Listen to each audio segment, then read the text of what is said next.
দেশের আর্থিক খাতের মূল চালিকা শক্তি হিসেবে পরিচিত ইসলামী ব্যাংক বাংলাদেশ লিমিটেড বর্তমানে এক চরম বিপর্যয়ের মুখোমুখি দাঁড়িয়েছে। মাত্র একদিনের ব্যবধানে ব্যাংকের প্রধান ভল্ট থেকে প্রায় ২,০০০ কোটি টাকা গায়েব হয়ে যাওয়ার খবর ছড়িয়ে পড়লে দেশ জুড়ে তীব্র আতঙ্ক সৃষ্টি হয়।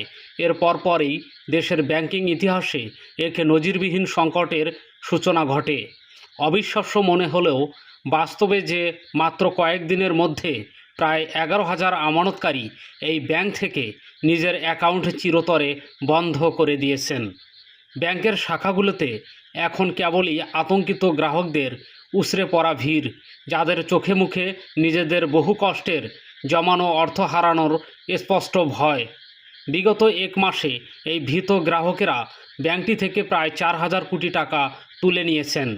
এর ফলে প্রতিষ্ঠানটির মোট আমানতের পরিমাণ আশঙ্কাজনকভাবে হ্রাস পেয়ে ১,৮৩,০০০ কোটি টাকার নিচে নেমে গেছে। দেশের সর্ববৃহৎ এবং সবচেয়ে নির্ভরযোগ্য একটি ব্যাংক চোখের সামনে দেউলিয়া হওয়ার জন্য এর চেয়ে বড় প্রমাণ আর কি হতে পারে।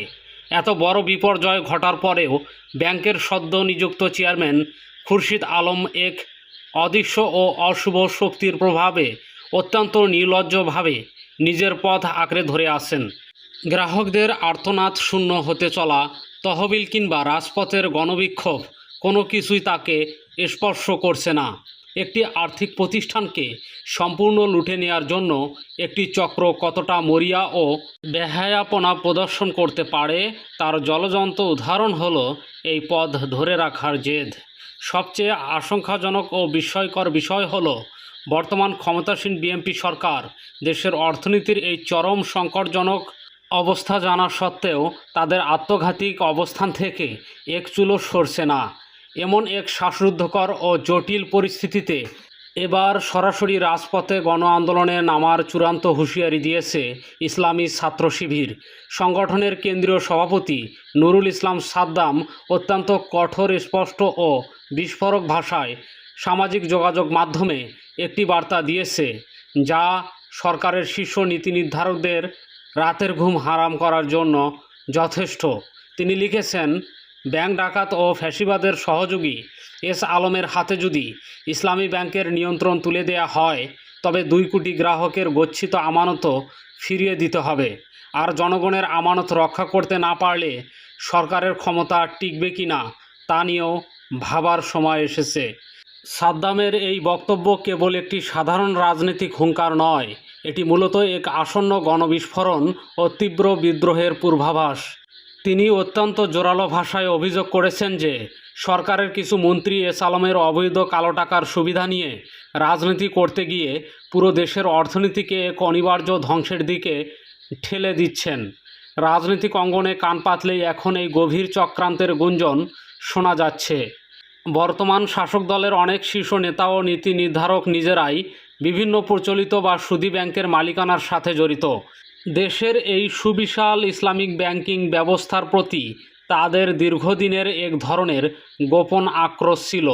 সেই আক্রোশের জের ধরেই কি আজ এস আলমের মতো পতন হওয়া ফ্যাসিস্ট মাফিয়া চক্রকে পুনর্বাসিত করে ইসলামী ব্যাংকে ধ্বংস করার এক সুগভীর চক্রান্তে হাওয়া দেয়া হচ্ছে? সাদ্দাম তার বিবৃতিতে স্পষ্টভাবে মনে করিয়ে দিয়েছেন যে পতন কখনো সংকেত দিয়ে আসে না। অর্থাৎ এই ব্যাংক ধ্বংসের চক্রান্ত যে একটি রাষ্ট্রকে পুরোপুরি পঙ্গু করে দিতে পারে এবং এর ফলে যে কোনো মুহূর্তে আরেকটি তীব্র সরকার বিরোধী গণ অভ্যুত্থানের জন্ম হতে পারে, সেই চরম বাস্তবতার দিকেই তিনি ইঙ্গিত করেছেন। ইসলামী ব্যাংক বাংলাদেশ লিমিটেড কেবল ইট পাথরের তৈরি কোনো সাধারণ আর্থিক প্রতিষ্ঠান নয়। এটি কোটি কোটি ধর্মপ্রাণ মানুষের গভীর আবেগ এবং দীর্ঘ ৪ দশকের রক্ত, ঘাম ও সংগ্রামের ফসল।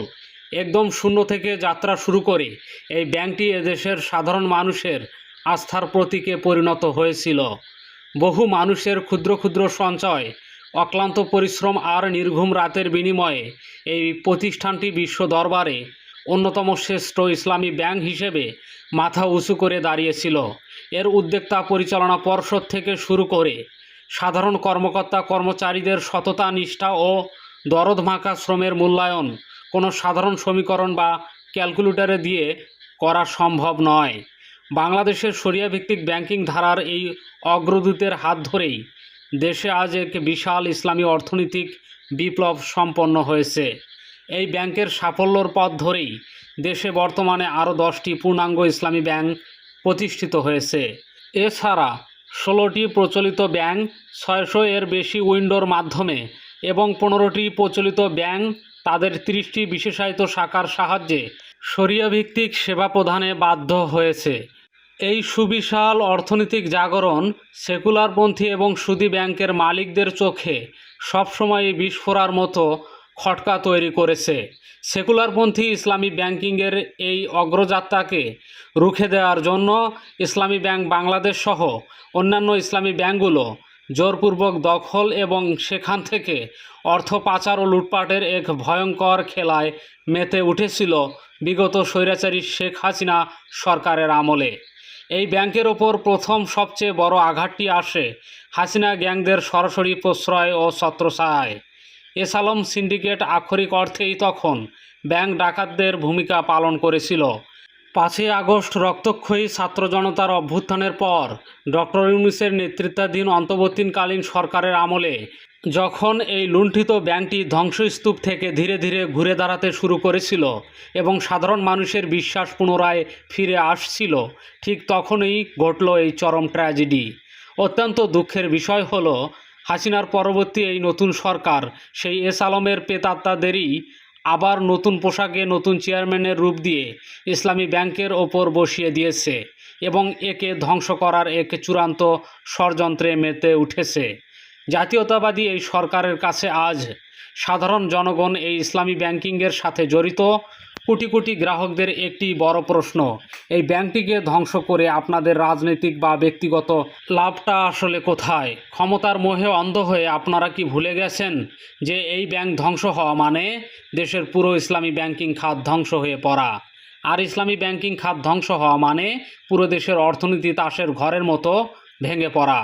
দেশের অর্থনীতি যদি খাদের অতল গহ্বরে তলিয়ে যায়, তবে সেই ধ্বংসস্তূপের ওপর দাঁড়িয়ে আপনারা সরকার পরিচালনা করবেন কিভাবে? নাকি আপনারা আসলে রাষ্ট্র চালাতেই চান না? আপনাদের লক্ষ্য কি ব্যাংক থেকে টাকা লুট করে বিদেশে শেখ হাসিনার মতো পালিয়ে যাওয়া এবং সেখানে গিয়ে বিলাসী জীবন যাপন করা?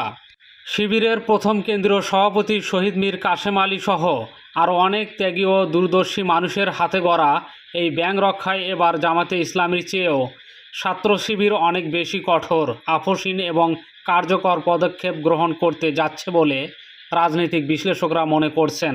যখন পিঠ দেয়ালে ঠেকে যায় এবং সারা জীবনের সঞ্চয় লুণ্ঠিত হতে থাকে, তখন প্রতিরোধ ঘুরে দাঁড়ানো ছাড়া আর কোনো পথ খোলা থাকে না।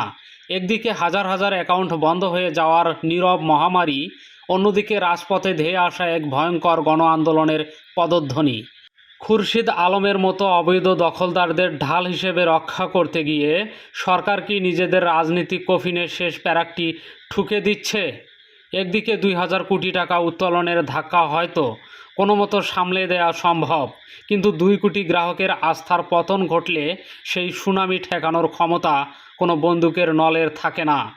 এখন কেবল দেখার বিষয়, ক্ষমতার দম্ভ আর মাফিয়াদের কালো টাকা জয়ী হয় নাকি সাধারণ আমানতকারীদের চোখের পানি আর তীব্র প্রতিরোধ শেষ পর্যন্ত এই রুদ্ধশ্বাস অর্থনৈতিক ও রাজনৈতিক লড়াইয়ে শেষ হাসি হাসে। তবে সংকটের ঘড়ির কাঁটা যে অত্যন্ত দ্রুত ফুরিয়ে আসছে তা একদমই নিশ্চিত। ইতিহাস সাক্ষী, কোনো ব্যাংকিং ব্যবস্থার পতন কেবল নির্দিষ্ট একটি ভবনের পতনের মধ্যে সীমাবদ্ধ থাকে না। ইসলামী ব্যাংকের এই বর্তমান তরল সংকট যদি অবিলম্বে দূর করা না যায়, তবে এর সরাসরি নেতিবাচক প্রভাব পড়বে দেশের ক্ষুদ্র ও মাঝারি শিল্প খাত থেকে শুরু করে বৃহৎ আমদানিকারকদের ওপর। দেশের বৈদেশিক রেমিটেন্সের সিংহভাগ যে ব্যাংকের মাধ্যমে আসতো, সেই ব্যাংকের প্রতি প্রবাসী ভাই বোনদের আস্থা যদি একেবারে পুরোপুরি ভেঙে যায়, তবে রাষ্ট্র পরিচালনা করার মতো রিজার্ভের যোগান কোথা থেকে আসবে? সরকারের নীতি নির্ধারকেরা কি একবারও ভেবে দেখেছেন এই সংকটের পেছনে যে সমস্ত অসাধু কর্মকর্তা এবং রাজনৈতিক মাফিয়ারা জড়িত, তাদের বিচার না করে উল্টো পুরস্কৃত করার ফল কতটা ভয়ঙ্কর হতে পারে? এটি কেবল ব্যাংক লুটপাটের গল্প নয়, এটি একটি স্বাধীন রাষ্ট্রের অর্থনৈতিক সার্বভৌমত্বকে সুপরিকল্পিতভাবে বিক্রি করে দেওয়ার এক মাস্টার প্ল্যান। গ্রাহকদের উদ্দেশ্যে এখন ব্যাংক কর্মকর্তাদের পক্ষ থেকে নানা রকম সান্ত্বনা ও আশ্বাসের বাণী শোনানো হচ্ছে, কিন্তু বাস্তবতা হলো যখন কোনো গ্রাহক তার জরুরি চিকিৎসার জন্য, সন্তানদের পড়ালেখার খরচের জন্য কিংবা নিজের ব্যবসার তাগিদে জমানো টাকা তুলতে গিয়ে খালি হাতে ফিরে আসেন, তখন কোনো সান্ত্বনা কাজ করে না। দর্শক, বিষয়টিকে আপনি কিভাবে দেখছেন জানান মন্তব্যের ঘরে। আর এই চ্যানেলে নতুন হলে অবশ্যই সাবস্ক্রাইব করে রাখুন এবং বেল আইকনটি বাজিয়ে রাখুন, যাতে পরবর্তী ভিডিওর নোটিফিকেশন আপনি পান। ধন্যবাদ।